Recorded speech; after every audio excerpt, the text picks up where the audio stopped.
Hi, boys and girls. I am Mrs. Brashear. I teach second grade here at Rawsonville Elementary.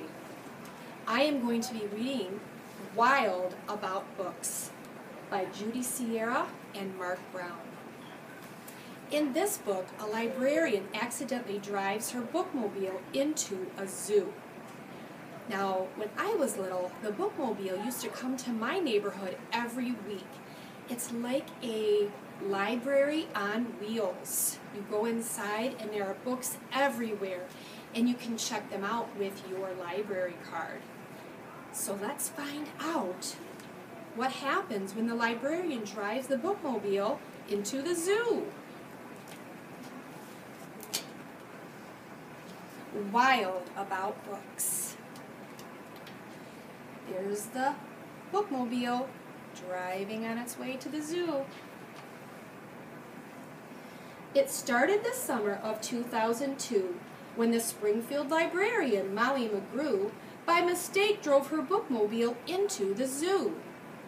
Molly opened the door and she let down the stair, turned on the computer, and sat in her chair.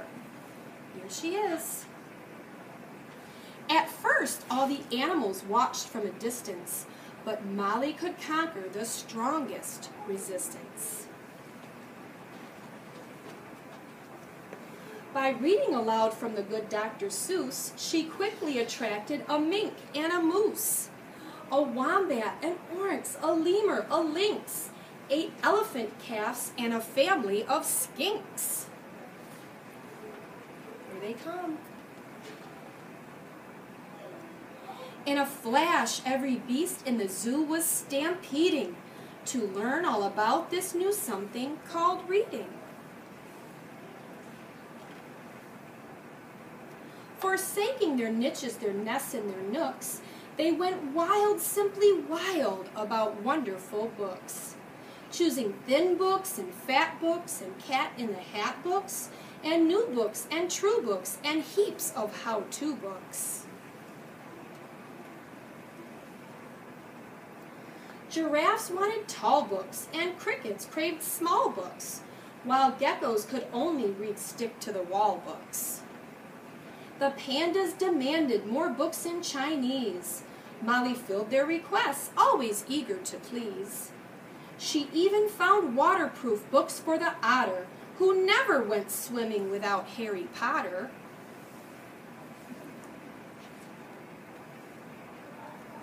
Raccoons read alone and baboons read in bunches, and llamas read dramas while eating their lunches. Some are in the trees. Hyenas shared jokes with the red-bellied snakes, and they howled and they hissed till their funny bones ached.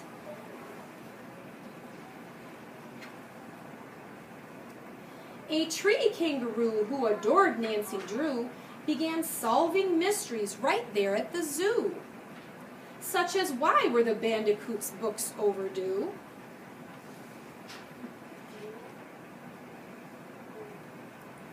Gently Molly taught lessons in treating books right, for the boa constrictor squeezed Crichter too tight.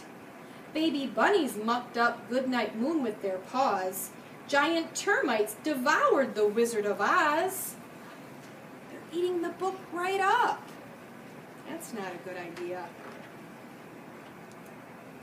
And Bear's love of books was completely outrageous. They licked all the pictures right off of the pages. I don't think there's any honey on those pages. Tasmanian devils found books so exciting that they soon had given up fighting for writing. They made up adventures so thrilling and new that the others decided to be authors too. Pythons wrote with their tails, penguins wrote with their bills, and porcupines wrote with their very own quills.